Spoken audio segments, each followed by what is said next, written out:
Welcome everybody, thanks for joining. Townhall number 24 of the Ambassador Program. I'll quickly walk over the agenda for today. We'll start with a bit of progress on the work groups, which the list is becoming longer, so that's great. There's the Process Guild, the Podcast Group, the Treasury Guild, and the Social Media/Marketing Guild. And after that I'll walk over some updates on the tasks and a couple of short mentions, things I want to cover a little bit. That's the broad outline. If at any point you feel like adding something to the agenda or something we should cover at the end of the meeting, feel free to mention. Let's dive right in. On the slides you can, I pasted them in the Discord channel. You can find links to the most recent recordings of these work groups. They're being set up currently to be shown on the Ambassador Program YouTube channel. There's some minor startup issues, let's say, but yeah, it shouldn't take too long to get that sorted, and then you have one place for all your meeting needs, and you can watch back all the stuff that's happening. Let's start off with the Process Guild meeting. We had a meeting this morning, and it's open to join for everybody. All these meetings are open to join for everybody, for that matter, at 10 UTC on Tuesdays. Something we discussed today was, Tifa provided a really nice video recap, let's say. It's not so much the full meeting recording, but more a recap of what we discussed. I highly suggest checking it out. Perhaps if I may ask, Tifa, could you do like even shorter recap of the recap? Yeah, sure.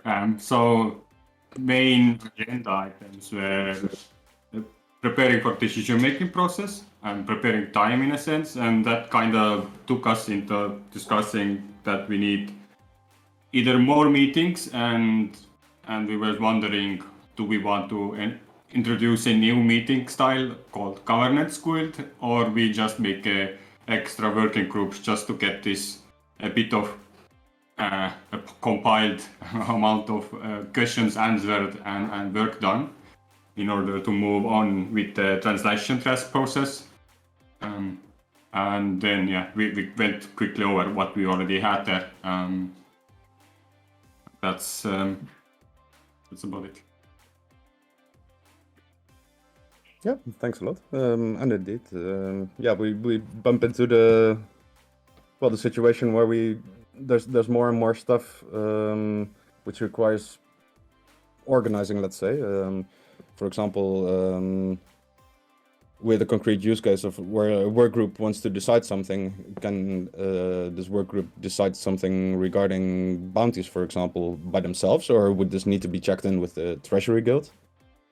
And if so, would then the Treasury Guild report to the Town Hall for approval? So yeah, basically it's a bit of figuring out how the power structures or the governance processes, how they work. But this type of discussions all started when we were trying to map out the processes for translation tasks, and right now that's still somewhat, there's still work to be done on that thing where it originated from. We just kind of got pulled into higher level or different level processes as well there. Let's see, then on the Treasury Guild meeting, we had the second meeting last week on Thursday 17 UTC, I believe. And that's a bi-weekly meeting, so this week that will not take place, but on the 17th of November, the third meeting will take place.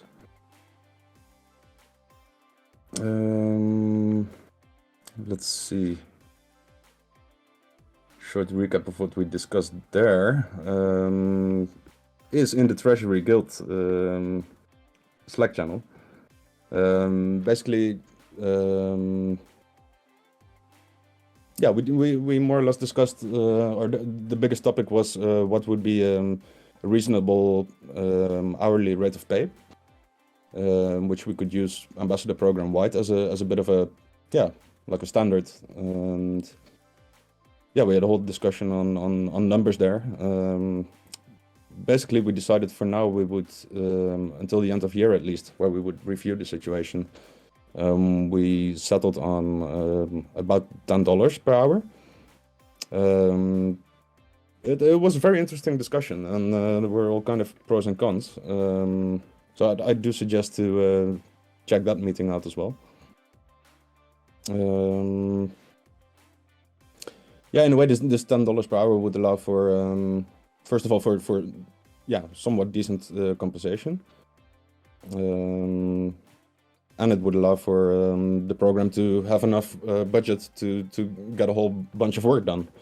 Like, in a way, we of course we don't want to cheap out and underpay, but at the same time we have budgets to manage, and there's only so much we potentially can do.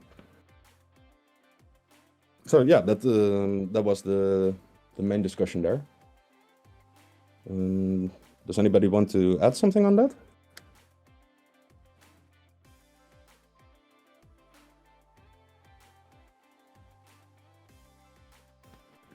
Yeah, I was just gonna say, if anybody ever has any feedback, you can see that we kind of started the conversation at different rates of pay and what the pros and cons would be, and how many hours that would leave us with at different rates of pay. And we kind of settled on $10 an hour. And yeah, we're expecting any feedback from anybody, what they think about that. The decision's not set in stone right now until the next Treasury meeting. So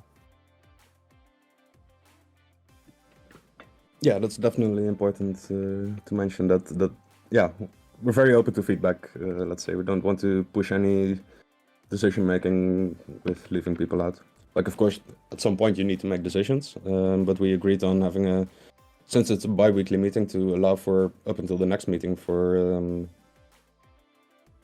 yeah, for potential input to change the decision, to have that use that $10 until January, where we will review it anyway. And also for oh yeah, go ahead. And this is why we actually kind of tracked away in the process Guild into these treasury Guild discussions, and like thinking about governance Guild, is because there was another question related to like, what if I need $25 hour budget in order to have the talent needed to do the work? And I would say that there is a room for credibility. So if there is a $10 standard, it's just something in the guides and documentation you see. This is the suggested value we would like to use, and this is most guilds are probably gonna standardize around. But if you need to have a higher budget, then you're allowed to do that. So it's like you don't then task like the thing you need to do in hours, but you say, in order to, there is enough budget to, like, you say that this is a task, it requires X amount of hours, like you don't really say how much hours this needs to be done, and this is the budget for that. And this way you are able to kind of reevaluate the hourly based on the talent. So it doesn't mean everything gets locked, but it does mean that we're gonna have a more and more complex way we manage treasury over time.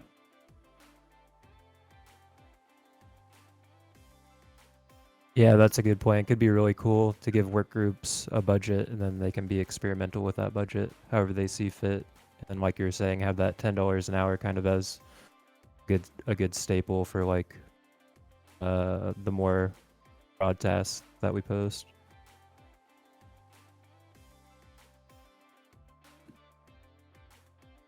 Yeah, that was actually tied in, and what was also discussed looking at the next work group on the list. It's the podcast group. Right now, Julian he receives tokens for leading the work group, and he also receives tokens for work group budget.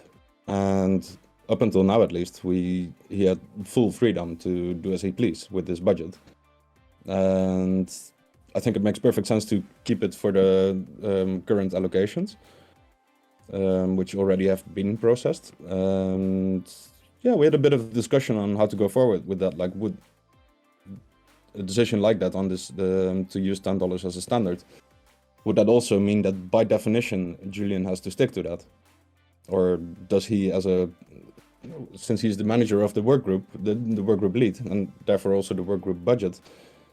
Yeah, how does this? Who gets to decide what? Let's say, does he need to check in with Treasury Guild? Does he need to check in with the podcast meeting? Yeah, there's yeah, that's what fed into this morning's discussion on governance as well. I think he might be joining in a bit later, so I think for now I'll park the podcast work group. Yeah, that makes sense. Anything else on the Treasury Guild meeting we had? And if not, we'll move on to the... it started out as a social media... Oh, yeah, go ahead, Felix. Sure. Maybe just one point to add. We received the funds for the SingularityNET Catalyst 1 proposal, where we allocate also the $1,000 in ADA or HIX, as we want, per month to SingularityNet bounties. So this is also a topic where we maybe need to follow up and to figure out how we combine the budgets from both sides, one from SingularityNet Foundation and from the Catalyst proposal. And maybe even for these cases, let's say, for example, if there's a defined, let's say, hourly rate, but there are some, let's say, specific bounties where it's maybe out of scope of the defined hourly rate, maybe that's something where we can use this bounty budgets in as well to have some first experimentations. Say if there's a more complex bounty, we have several contributors there, and for example, like Tivo mentioned, the 25 USD per hour rate would be required. Then we can see how we can leverage this together. And that maybe nothing for right now, but something where we definitely could have a follow-up there as well.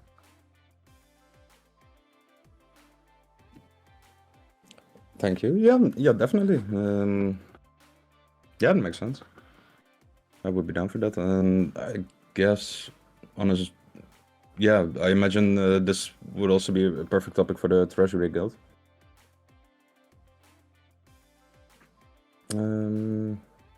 Okay.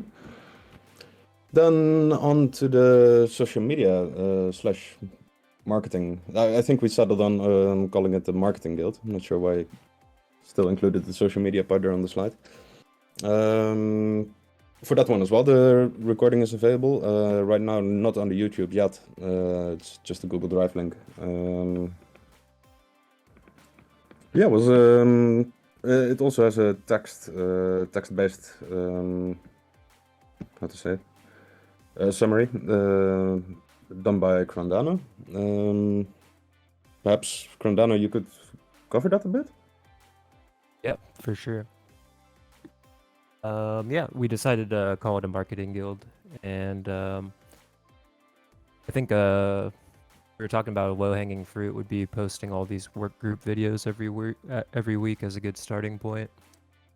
And then we talked about potentially doing educational content as well. Talked a lot about Twitter and maybe the future of us potentially doing like ambassador spaces or joining other spaces in cryptocurrency, and maybe even helping the broader SingularityNet ecosystem on spaces. We're currently looking for people that are into social media, video editing, writing, content creation. All ideas are always welcome. We're going to be meeting up on Fridays at 13 UTC. And yeah, right now with the YouTube account, we've been having troubles posting longer videos, but I think we have that figured out. And I got locked out of the Twitter account a couple times, so I'm having some back and forth emails with Twitter right now to get that figured out. And yeah, hopefully in the future we can and expand out maybe to Reddit or other video platforms and stuff like that, and start getting our ambassador content pushed out there.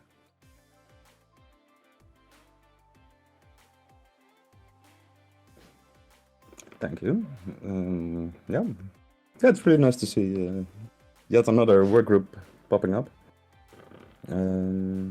Starting to fill the schedule nicely. Like we're missing out on Wednesdays for now, and then we've got the full schedule going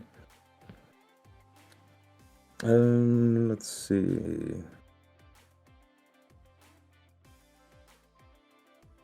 Yeah, there's something to notice that outside of the meetings, and that goes for all of these work groups, a lot of things can be discussed and agreed upon text-based, asynchronous. So if you want to contribute to the conversation, please do not hesitate, and simply pop in the concerning channel and join the conversation.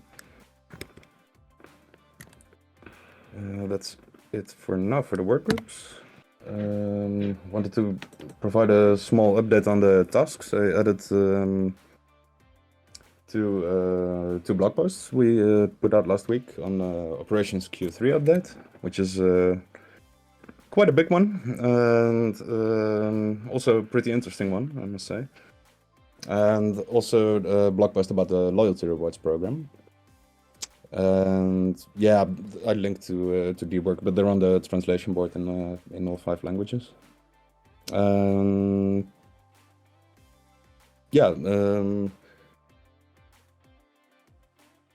Let's see. Yeah, well, as it says, the rewards for October, those will be sent tomorrow. I was squeezing for time the last half an hour before this meeting. I wanted to get it included, but will be tomorrow.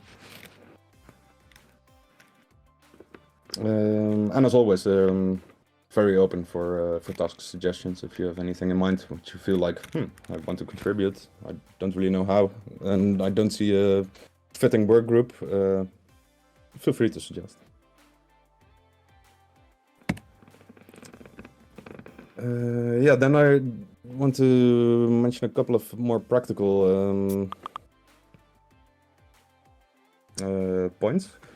Tifa mentioned, like, hey, it would be nice if not to have last minute information about the holidays, and it's early November, but still, it's yeah, would be good to have a bit of clarity on that already. And pretty much what was suggested and what sounded good to me was to have a break of the ambassador program in general, so pretty much all meetings for the last 2 weeks of December, and potentially the first week of January, as that tends to be a week where everybody's starting up after the breaks, and yeah, to allow a bit of space there. So I don't know if anybody has any thoughts on that, whether, for example, to include the first week of January and have a total of 3 weeks, or any thoughts? I think this sounds fair, yeah. Give people to be drunken, have holidays, have fats, parties.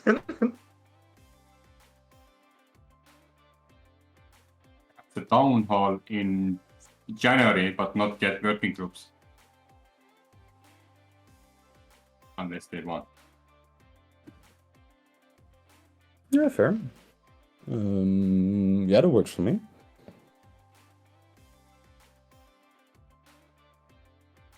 Yeah, of course, we're not. If people want to have a meeting, we're not stopping work groups from. No budget for you for January. You had a meeting in the last week of December. Silly you. No, of course, that's. Yeah, if people want to discuss or talk or meet up, that's perfectly fine. But I do think, it would be good to have a bit of a. Have a bit of a breather room and enjoy friends and family.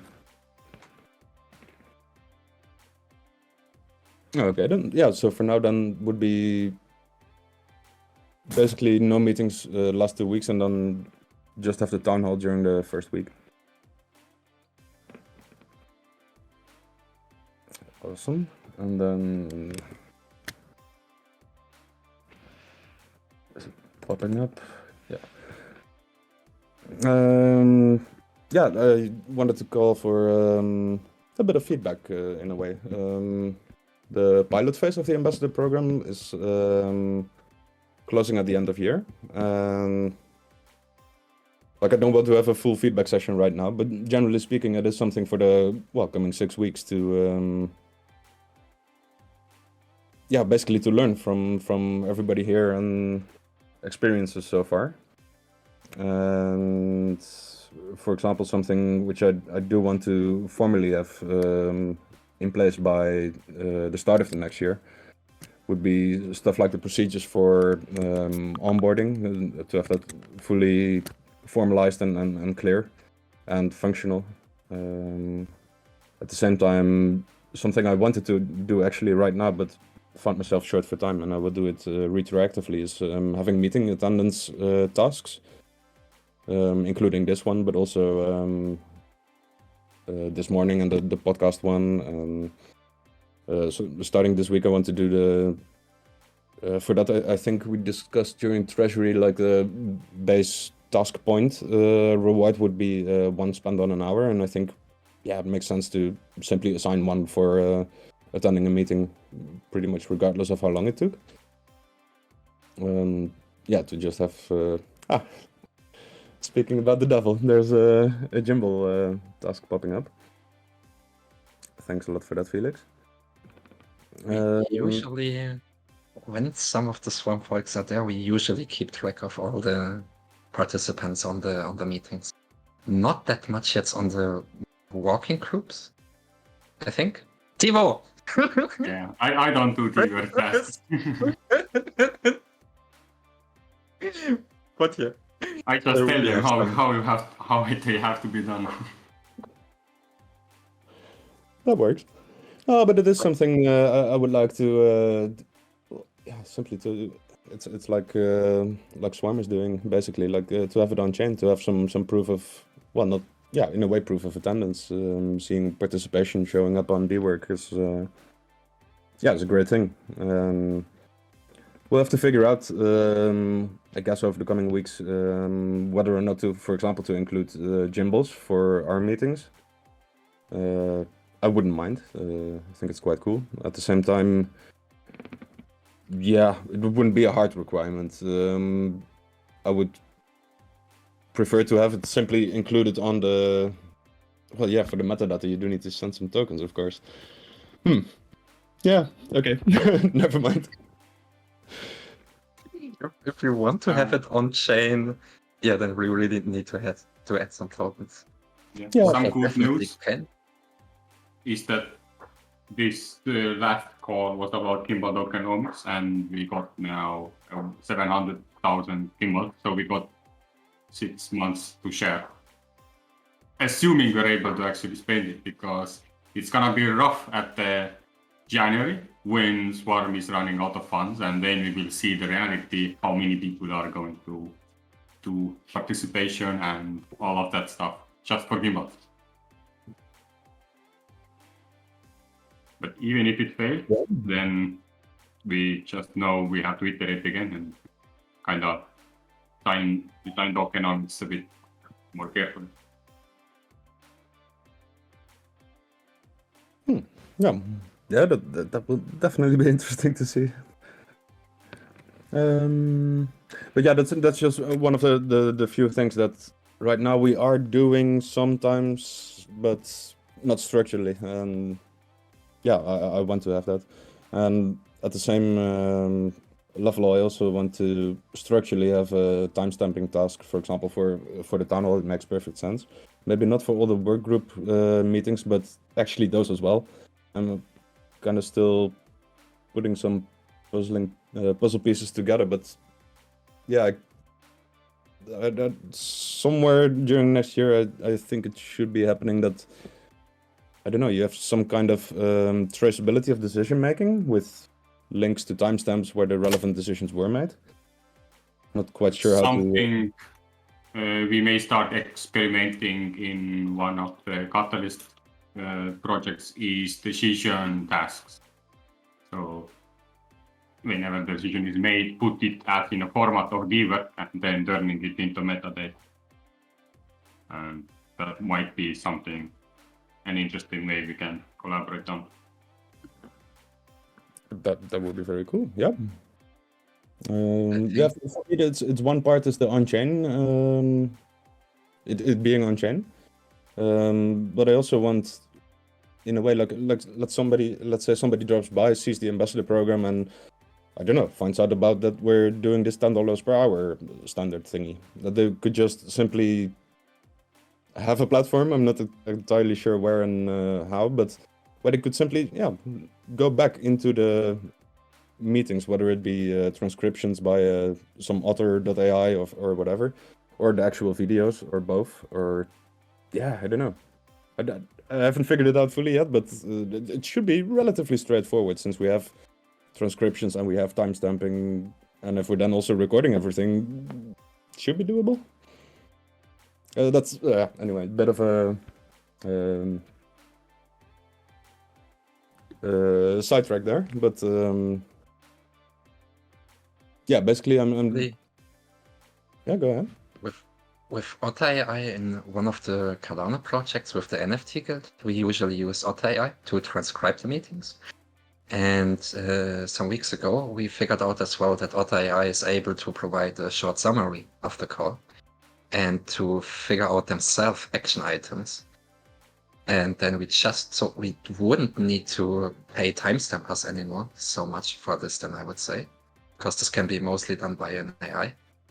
And to take then just the action items and directly generate tasks out of them, open for applications then. And always link back directly, because each Otter.ai transcription gets their own URL as well. And in the bounty itself, always linking back to the specific transcription. Then like this, you have a quite easy and very nice stream then actually of getting stuff done without needing to put too much resources into the transcription and all this stuff. However, getting people on the transcriptions has a quite nice value, because if you have people who constantly watch the calls and who do transcriptions, you know that you now cultivate contributors who have some really nice insights on what is going on, and they might become active. This is the experience from Swarm, what we see. Because as more they transcriptions they do, as more they understand about the project and the process, and then it's just a question of time until they really get involved and say, wait, I don't want to do transcriptions only. Now I watched already through 12 hours of your calls and I want to join. So yeah, it's a bit of a balance. Makes me wonder if it can do summaries text-based, then potentially it can do video-based summaries. Maybe that's not readily available, but that would be cool to have. Like, especially now with more and more work groups popping up, there's also more and more meetings, and to keep track of all of it becomes more and more of a commitment. So if you could have, let's say, the 5 weekly meetings summarized in, 20-minute video every week, that would be awesome. Not sure how much video would be needed actually. Like if you have the transcript and you can then do text to audio, might already. Yeah, I'm not sure. It's cooler with video, I feel, but yeah.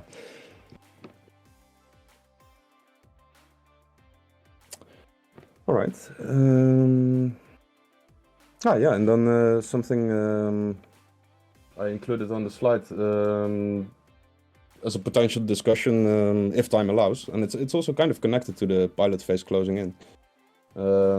What would be needed for the ambassador program to shift to actually being a DAO? Because I kind of feel we're doing quite a lot of. We're pretty much acting as a DAO. I'm not sure if we formally are. Yeah, that made me wonder, like, where does the gray area stop? How can we be a DAO? Assuming that I don't know, would be my personal preference, which I wouldn't want to imprint on anybody, but that feels to me like ideal to strive for in a way. But that may be a discussion nobody's interested in. If so, we don't need to discuss this at all. But yeah, there's just something that popped into my mind where I'm interested in what others feel like. For me, one thing where it lacks a little bit of clarification is how does one becomes a member? What are the commitments, let's say? Is there a certain code of conduct or a certain ethical code?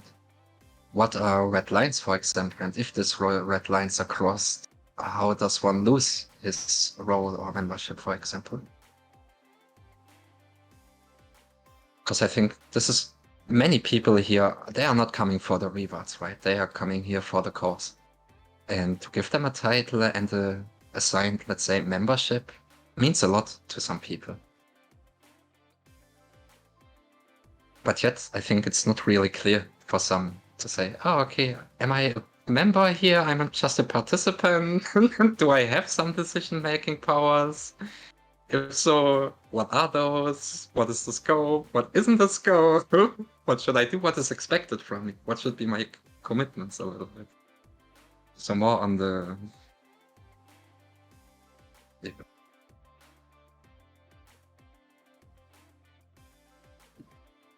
Yeah, very fair remark. Right now, the membership definitions are not really there. If people wonder if they have influence on decisions, yes. Just speak up and that's it. You're there. However, I do agree.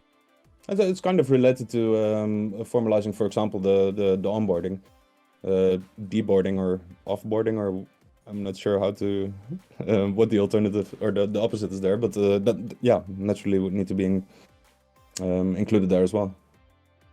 I think it could be potentially pretty straightforward, like if somebody's inactive for X amount of time, for example, that could be a reason for no longer being considered, actively being considered an ambassador. But right now, that's not defined. If you show up in the meetings, if you speak up on Discord, I think that's the current, yeah, not really a definition, but that's how it goes. So yeah, there's some definitions there and clarity on also on expectations and commitments. Yeah, that would be really good. I fully agree with that.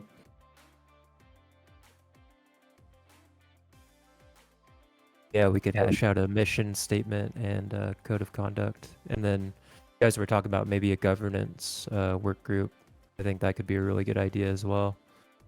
Because there's always some, I guess like any work group actually, but especially with governance, there's some pretty deep questions to think about and answer on how to set everything up.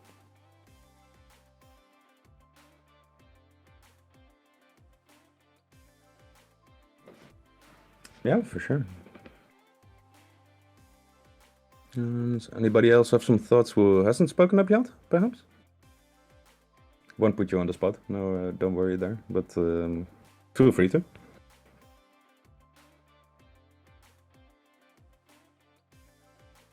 I like those questions of Felix's. It's a great thing to think about. You know, it is everybody in the community that's here and able to participate in the ambassador program, but really defining that and laying that out and making this, you know, a commitment, a thing you're doing, you know, you're part of this kind of core community, and establishing that is cool. I hadn't thought in those terms.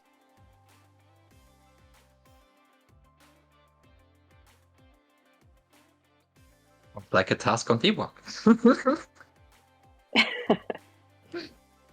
Yeah, it can be. It can be. It's also I haven't properly researched like formal definitions of what does need to be in place before you can call yourself a DAO. I think the way we're doing things, we would get away with calling ourselves a DAO probably, but I'm not entirely sure. Yeah, could be good to have perhaps tasks for researching into that.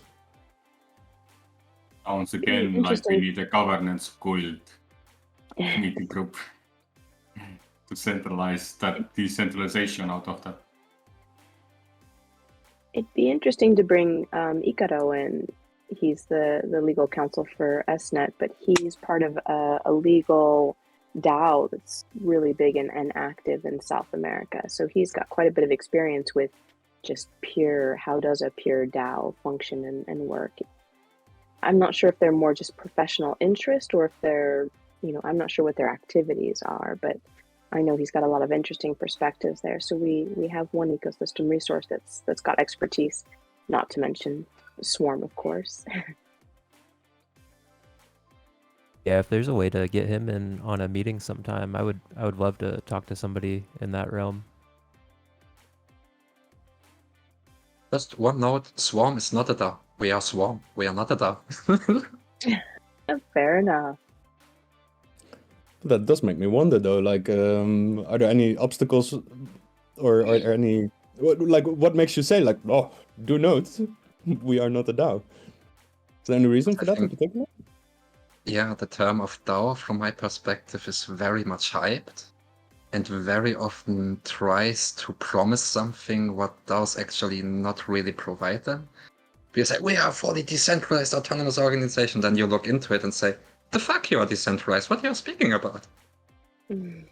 So I'm quite careful with this whole DAO hype and everything, because most of the DAOs are actually not DAOs. They are normal LLCs, they have the legal entities behind, and actually nothing is decentralized there. Pretty much everything is in the hands of some single people, which control the whole funds, which control where they go to and why they go to. And there's no public and transparent decision-making processes, even on improve or change the system. Fair. I would say on the last part, we're doing quite okay. On the first part, right now, technically, the Supervisory Council is the only source of our budget. So, yeah, I don't know. They don't have like input, so I would say we're autonomous. My remark was really not to Singularity DAO. It was about SingularityNET. It was about the DAO environment in general, because we have a bunch of contributors who are also parts of many DAOs, and then you hear from them how it actually looks like and what like, and say, wait, just about the DAO in general, but not at all specifically to Singularity. I think Singularity does awesomely well already, and it's a really nice example on including community into decision-making processes. It seems like somebody mentioned a minute ago a mission statement, I think Grandana, and that there's a really powerful component there when the ambassador program is getting its feet and getting its enthusiasm and creating these work groups. Right now it's still gathering that momentum.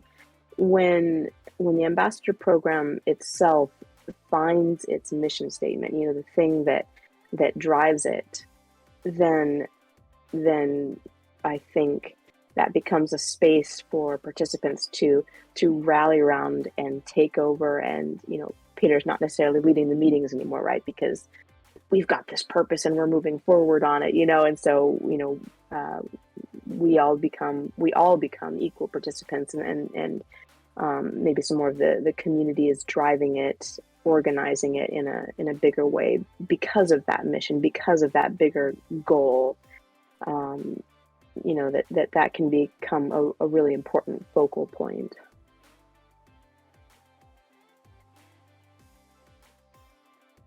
Yeah, fully agree there.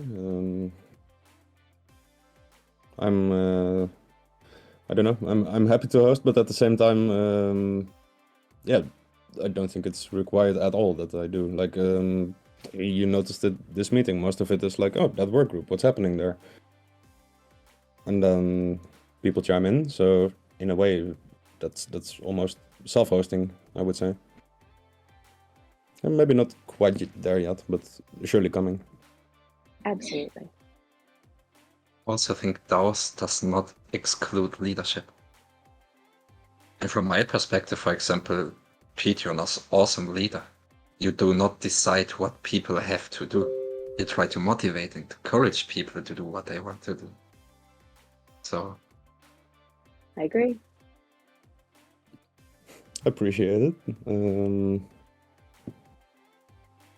Yeah, I think that there can be leadership in a DAO, no problem. And also, don't get me wrong, I'm not really trying to forcefully become a DAO to serve the hype of DAOs. Like, yeah, it's not about that. It would mostly be about, well, I don't know, to be properly decentralized and autonomous. That does sound good, regardless of any DAO hype. Yeah. Maybe there's a possibility where we can follow Swarm's awesome example and, do a catalyst proposal or something, somewhat deep proposal or something somebody here might be interested in for our own funding, independent of, or in addition to, but also independent of the loyalty rewards, something that's just completely community allocated and managed. That would be cool.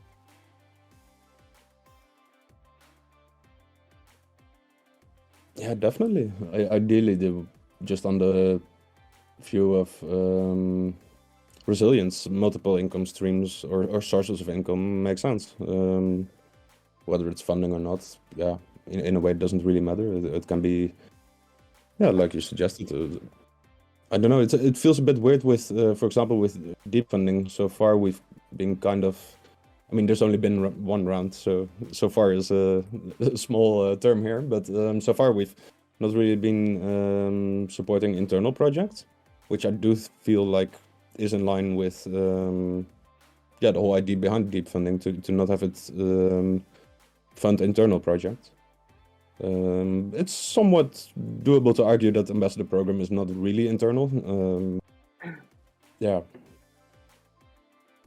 I had this, I just remember this. We had nefarious plans to open up a third-party merch store for SingularityNET and have that fund the ambassador program as well. So, and I think we had the design team, they started, some of the merch that we designed for the Rare Bloom event is in a store where, people just, they go and they pick out their design and the shirt they want, and they order it themselves, and this third party handles shipping and everything. But then the funds could go to the ambassador program, who could then run it, which would require some sort of a work group. But then ambassadors could also be creating interesting designs for that merch store as well to become an ongoing source of funding and support. So right now you're buying SNET merch, coffee mug with the, psychedelic Ben on it, and you're supporting, you're growing the ambassador program, which is kind of a nice organic way to do it too. So there's an idea for a work group moving forward.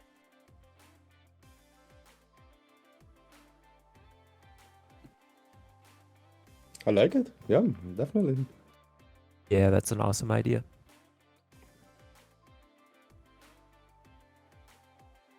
maybe also one update on this side.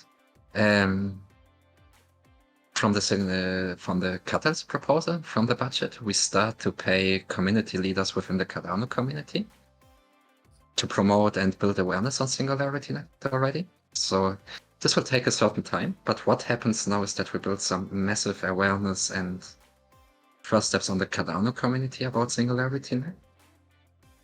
And what we do a lot in our ecosystem is workshops, introductions, community events, and sessions, and whatnot. And maybe going also with the idea to say, okay, this, for now, all our events are usually free because they have been funded from Catalyst proposals themselves. Which means already, actually they are free, but they are paid.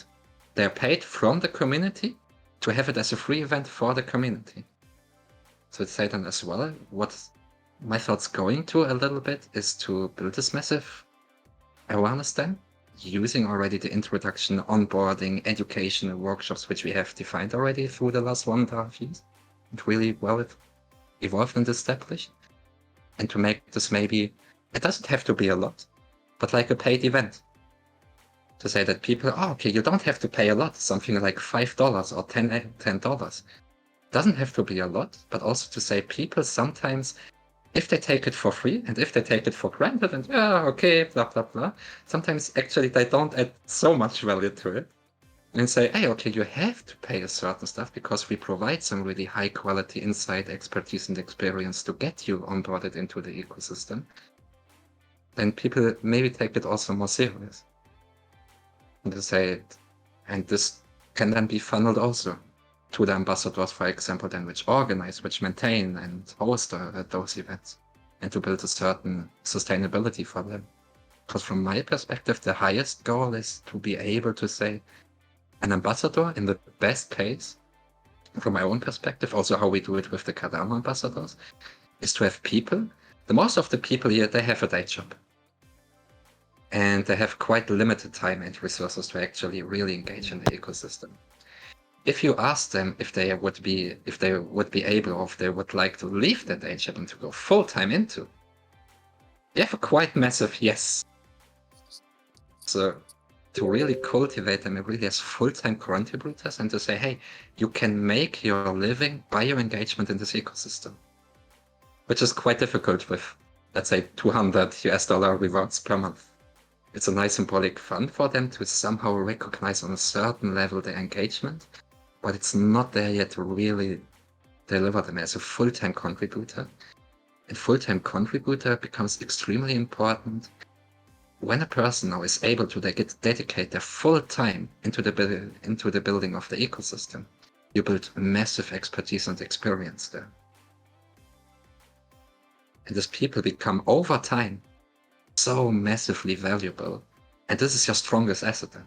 Because those people, they have such a strong impact in their environment and they have all the needed information. Also, we are in a bear market, so everything is quite low and everything, but we know in the bull market when there's huge trades and everybody's looking, trusted people become an extremely valuable asset once again. When newcomers know, okay, this is a recognized person, this is an expert, I can trust the information I receive from this person will lead me to the right directions. So from the Swarm perspective and how we want to support people as really to get them full-time as ecosystem contributor and really cultivating community experts. And ambassadors are community experts. The people where you can trust on, they know what they speak about and they know the shit. And they don't speak, they do. They walk. Because they are committed to the cause. I couldn't agree more. Yeah, that would, well, small side note, like that would be like a best case scenario, practically speaking. And this is also where we started in a way. There's budgets. I think if you 62,500 tokens per month right now. That's like 3,000 budget a month. So we pay one pioneer $1,500 per month.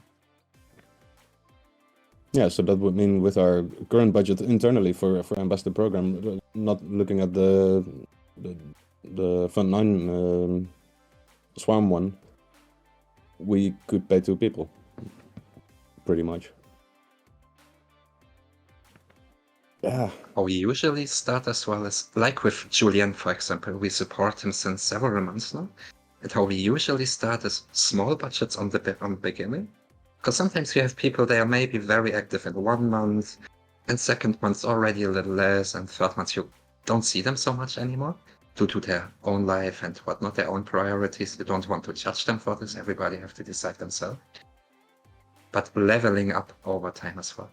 So starting with 500, then going to 1,000, going to 1,500, and giving them the opportunity as well to say, hey, as longer you stick around, it's more likely it gets to really leave your day job, go full-time into, but it's not gift. It's not a gift. You have to work for it. But yes, there's the possibility.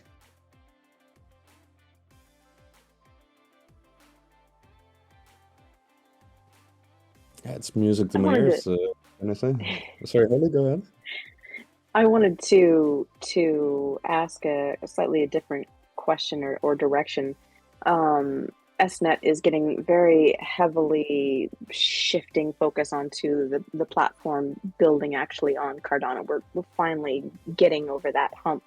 And so a lot of our projects are really shifting focus to their building on Cardano as well. And we're looking to make a big push on Catalyst in this next round. A number of the projects are interested in going for funding, both to, you know, promote and bring awareness to the projects, build on Cardano, useful tools for Cardano, and build stuff that they're planning to build anyways. I would love to bring that into the Ambassador and Swarm programs and have a big collaboration there where perhaps we can have, you know, these projects working alongside an SNET ambassador, working alongside a Swarm expert, you know, that's got the Catalyst experience. How do we start building all of that together? I think the ideation has already started, you know, so we're kind of starting this next funding round, right? How do we begin to build that together?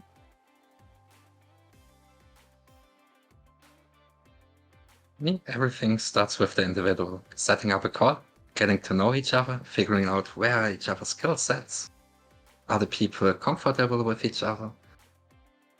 What we did, for example, from our part, we set up some introduction documents to our pioneers. I send it over to you as well, Pete. We simply outline already, oh, okay, join the major communication hubs. Discord, DWork, Forum, whatnot. Then in the next step, then figuring out, okay, what are the main projects where we want to stream people to? Like Mindplex or NuNet, Singularity DAO, whatnot, all the spin-off projects of the SingularityNET ecosystem. And then figuring out, okay, who wants and can take charge where. To have some people which are committed already to say, oh, okay, we have 2 people who can take a lot of time and commitment to build engagement around Mindplex, for example, right? Say, oh, okay, how can we support authors, feedback groups, whatnot on there? And then using the tools which we have. Community events, DWork bounties, Discord for communications. But first, maybe a call to figure out, okay, what is the priority from your side? What are the resources we have? What is in scope for short and middle term? What is maybe more long term? To really define. I like to think in short, middle, and long term, where you can say, oh, okay, what can we do now? What can we start to prepare now? And what comes out of this then for a long term, let's say more strategic objective then? Say, okay, where do we want to have this all moving to then?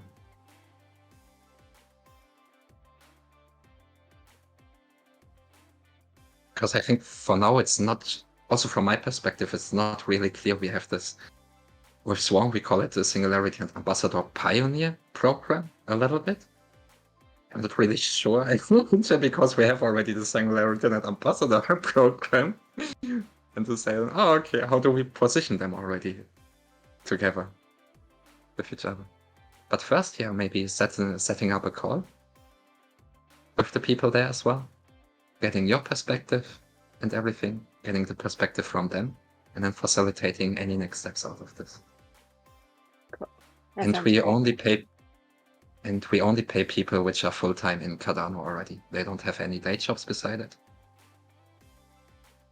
They are already Cardano experts. They know a lot about the community, infrastructure, technical layers, whatnot. We have a pretty nice set there about project management, cybersecurity, machine learning, a little bit all the topics where we looked also we took 5 pioneers and figured out we have a really diverse and very mixed skill set team actually together. Like a dream team, you don't want to have only the specific skill set dominant in a working group or in a specific group. You want really a little bit of everything. And yes, but they are all full-time Cardano already. They're all full-time Swarm. So we can count very much on them.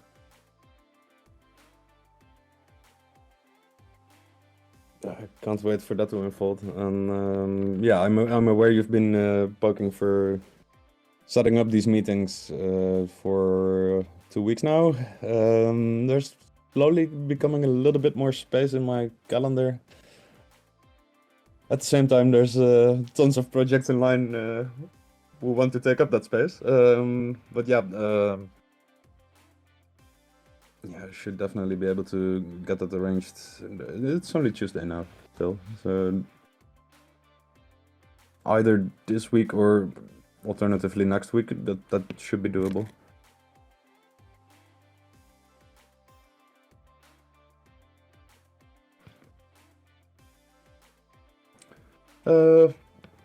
Turns out we're over time already.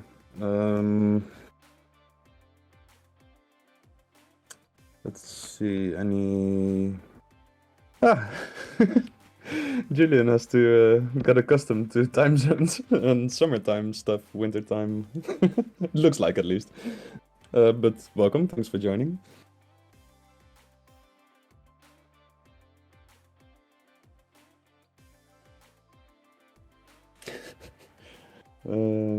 He's typing, I guess so. Sorry. Hey, sorry. Yeah, I guess I do. I apologize for that. I'm not used to these kind of things with time changes. So my bad, guys. Basically, quick update with everything. I have a video that I just posted on the channel of an update of the Inside SingularityNET from this last week. And so that's just been posted on my channel. We're still waiting to hear back on interviews with everybody that we're supposed to hear back. I still haven't heard back from, Gabriel or Diane yet. I'm hoping to this week. That was kind of the idea of what was going to happen, but I still haven't heard back, so I'm still waiting for that. But it looks like Jan may be able to do Friday. So it looks like Jan will be able to do an interview with me Friday, which I can post next week or in the weekend or something like that. So yeah, I just wanted to have something ready for this week. And so I did this Inside SingularityNET rundown, shorter version of everything, so that people that don't, have the time to do an hour and a half, they can, get the rundown in half the time. So that's posted on my channel. If you guys want to take a look, it's, my YouTube channel, Julian Collins. You can find me if you type it in on YouTube. That just got posted earlier today.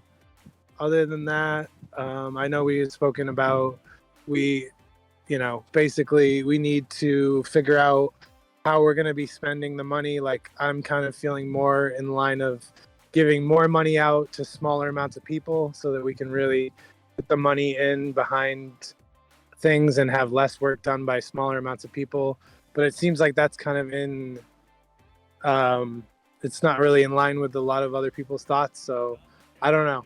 I mean, that's kind of where I'm at with things. I'm open to discussing it, obviously, and I'm not saying it's the only way to do it. I know we have to talk, but I don't know exactly what to do. The more I'm thinking about it, the more I'm kind of steadfast with that kind of idea, is to just kind of give more money to, it's going to end up being, the idea would be more money, period, but we have only a smaller amount of money right now for funding for the, for the budget. So that's going to end up being less amount of money for, it's going to be, a higher hourly rate or however you want to look at it for, less people right now. Because I mean, like the funding I think we looked at right now for the podcast, I don't know, it's somewhere between like maybe $80 or something like that for what I have to go with for this whole month. So, it's obviously not going to go that far if we're paying people higher amounts, but that's what I really want to do. I just feel like I've always gotten paid like a lot, like not very much. And when I told myself when I had the ability to pay people, I was gonna want to go above and beyond that, and I'm really feel strongly about that. So that's kind of where my head is on it. But if you guys don't agree with that, like that's fine. We can talk about it. And honestly, like it's like I don't know. Like it may come down to me just saying, you know what, let's just take that funding and we'll put it to something else, and I just won't have the funding. That's how strongly I feel about it, but I don't know. You know what I mean? Because I don't know. But maybe I'm open to talking and maybe I'll change my mind. That's just where I'm at on it. And I know we're over time. So that's really, I think that's enough for now. Yeah, thanks a lot. I wouldn't be too worried on being completely out of line with other people's thoughts on that. Also, a lot of people seem to disagree. Was two other people during yesterday's calls, I believe. But that's fine. I think yeah, not too much to worry about, I feel. Yeah, and just to update you too, Julian, we were talking earlier, like allowing work groups to have a budget, kind of like yours does, and then feel free to experiment with it. And then potentially $10 an hour is just kind of like a staple right now that people can kind of like a starting point or a launching point for tasks. Yeah, that sounds good. Yeah, I mean that sounds good with me. I mean, because like I might be totally wrong, and I'm open to being wrong, and I'm new to this, so this is just kind of like my initial thoughts. Like I'm new to a lot of this. I've never had the luxury of being able to, pay people or do it anything like that. So I may be being very naive when it comes to this stuff, but at the same point, it might be nice to try out some different philosophies and see. Yeah, maybe maybe we meet in the middle. We find out, hey, somewhere in the middle here, as it a lot of times will be, but. Yeah, that sounds good. I fully agree that experimentation is the way there. Yeah, it's the only way of learning. So, not really the only way, but all right. Yeah, thanks for actually joining at the end there. So we stuck to the same UTC time, but. Yeah, well. Let's see. Any final closing remarks or comments that need to be made or questions to be asked right now?